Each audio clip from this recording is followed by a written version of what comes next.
Hey everybody, it's Stephanie again. I found this stamp set in Michael's the other day. It's the Brunch set by Backyard Table. I have a few of these new sets from Michael's and I'm playing around with them to see if I like them. Right off the bat, they don't have the same feel as the more expensive sets, but that doesn't mean that they won't work well. If you're new to stamping and don't have a lot of money to invest, this would be the perfect place to start.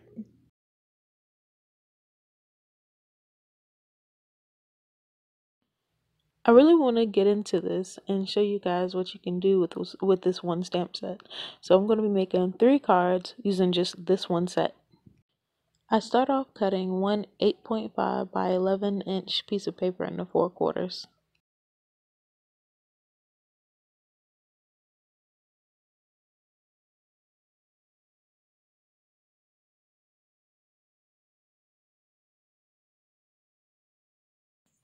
I actually didn't pre-plan a card, so what you see me doing here is just experimenting and playing around and putting my stamps down and getting a feel for what it is that I want to do.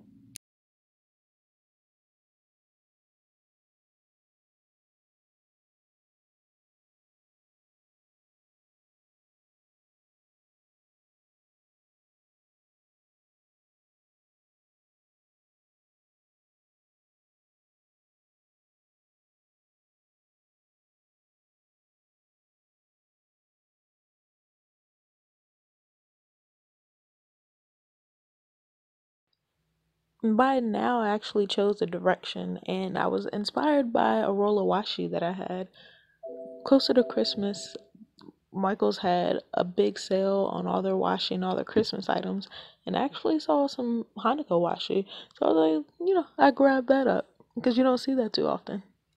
I pulled out my oxides, and by now I'm going to use broken china and I'm going to go on the corners with faded jeans. I'm going for the effect of the card being lighter in the center and darker on the edges, just like my washi.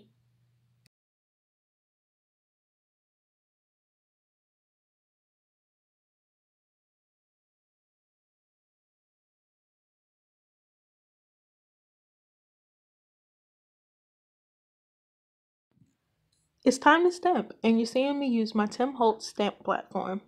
I'm breaking this out because I plan on stamping this out a few times with white and then a few times with gold, and this platform shortens the time it takes to align the stamps. Now the reason I'm stamping with white first is so that the gold will pop out on top of that blue background. Just make sure that when you do this, that you dry the colors in between each stamping.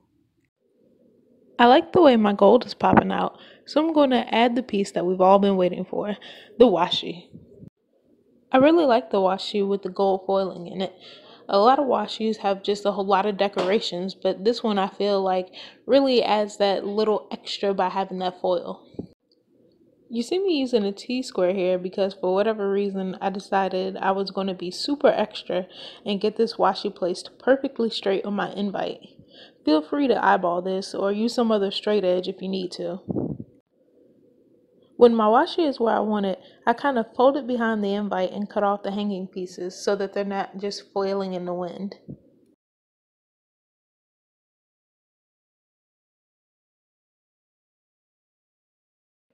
I'm going to concentrate on using the stencil for this next invite. Since I am playing around, now would be a good time to tell you a little bit about this set. When I saw it in the store, I absolutely fell in love with it. I saw the flowers that were in there and I liked the little sentiments. And, I just thought it was a really cute set. I was also taken in by the color. Like, I knew that the clear stamps weren't going to stamp pink, but for whatever reason, the pink that I saw made me want to stamp set even more. It was just one part that I was really unsure about, and it's actually the 2 lines on one side, and it was like the side of a martini glass, I think, on the other side. In the store, you don't know that the stencil set actually does have a wine bottle and a wine glass in there. So when you just look at those stamps, you're not too sure what they are. But just know that that's what they are. I was really confused about that. When I stamped my wine bottle, I didn't quite get all the way to the edge, and I didn't like the way that that looked. So instead of retracing the whole stencil out and restamping and doing all that again, I took out my Faber-Castell pen. I hope I'm saying that right, but I took out the fine size, and just used the edge of that stencil and colored it in. It came out really nice, and you can't even tell that I messed up that stamp. It had dried by the time I did my alcohol coloring, and I'm not sure if it would have had an effect or not, but it didn't really smudge or anything. So I might be using that again in the future.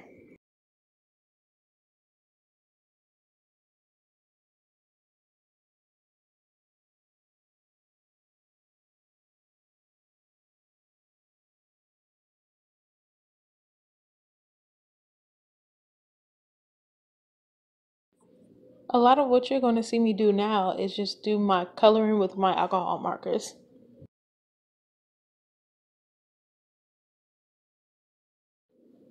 Now, I don't have a lot of different colors of alcohol markers, so at first I was going to go for like a red wine, but then I looked at my color stash and realized I couldn't support that. So I decided that I was going to have a white wine, and it was going to be in a green bottle. I really enjoy this part of the coloring process.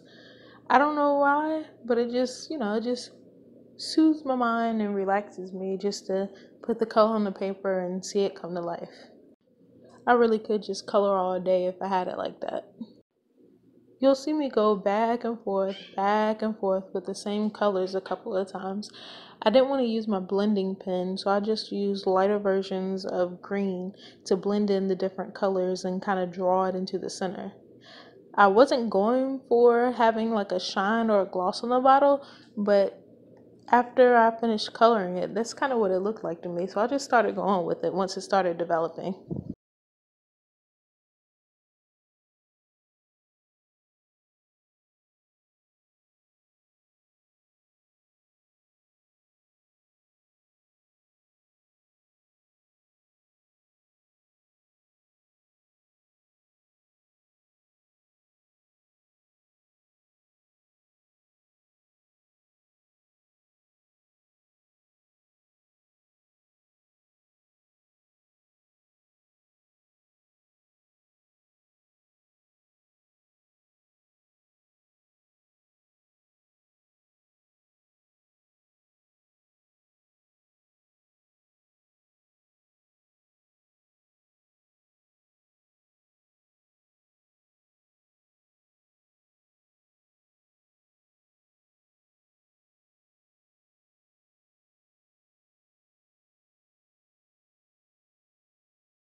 For the wine glass, I was going to go with different colors, but once I put down my first yellow, I realized that that's probably all that it needed. So I just kept it simple and didn't try to overfill it.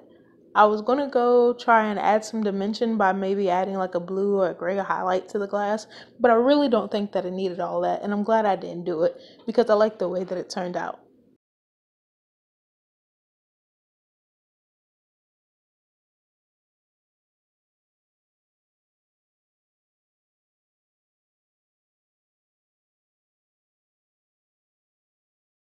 Unfortunately, this set didn't come with a die set because I would have loved to have die cut this bottle and this wine glass out, but it didn't. So I used my scissors and I kind of just fussy cut it out.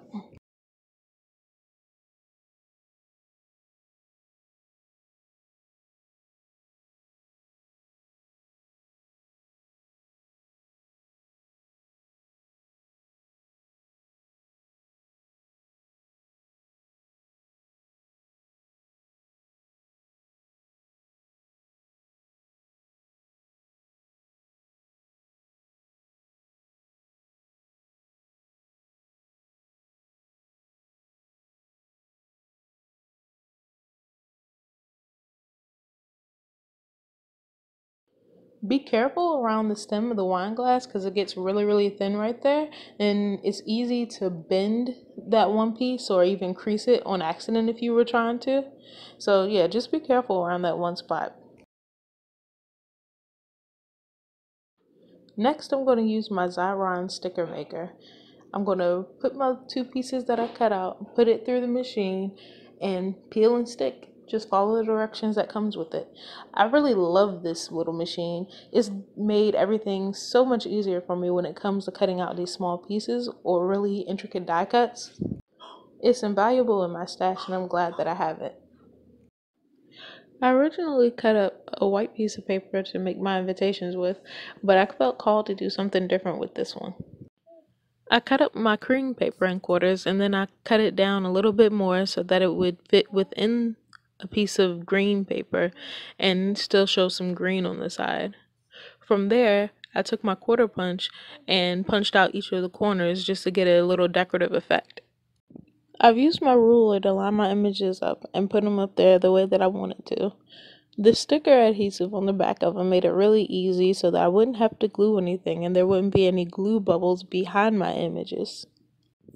So now I'm going to use my tape runner to glue this cream piece down into my green piece. After that, I'm going to turn this back over and use my stencil and use one of those pieces down there as a border effect. I'm going to fill it in using my lettered pen and throwing some glitter gold embossing powder on it.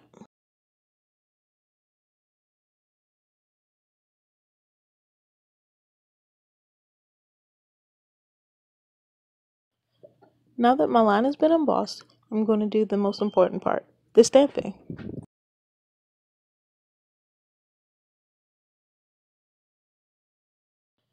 For the sake of brevity, I've done the hard part of this card off screen, which was cutting that decorative piece of paper and gluing it onto the side of the invite. I stamped the "Come to my garden" sentiment in the flower on either side of it. Underneath that, I stamped the other invite details. I really like the way that this came out, and my embossing powder from My Hero Arts collection for March had just come, so I went ahead and used that. In the end, I really liked working with this stamp set. I really liked the way that they put everything together and the common theme that ran throughout it. If you liked everything that you saw here, please come visit me on my blog at cornerstonecreate.com or see me on Instagram at cornerstonecreate. Please like and subscribe, and I'll see you next time.